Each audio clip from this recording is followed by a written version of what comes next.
বন্ধুরা এখানে বলা আছে pick the dice pair with the same icon pacing up, অর্থাৎ এখানে যে দুইটা ডাইস আছে উপরের দিকে আইকনগুলো দুইটা ডাইসের একই রকম দেখাবে।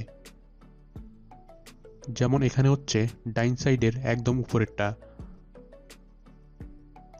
তো আমরা এটা সিলেক্ট করব।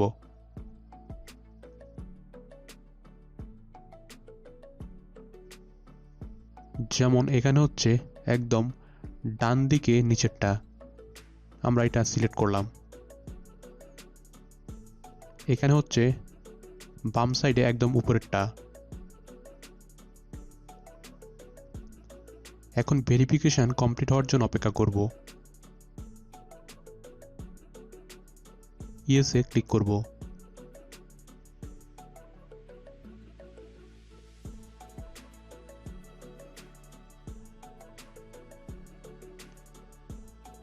এই যে দেখুন বন্ধুরা, আমাদের আউটলুক অ্যাকাউন্টটি ওপেন হয়ে গেল।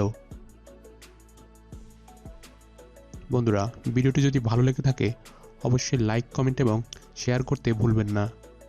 প্রতিদিন ট্রিক এবং টিপস জাতীয় ভিডিওগুলো পেতে আমাদের চ্যানেলটি সাবস্ক্রাইব করুন। ধন্যবাদ।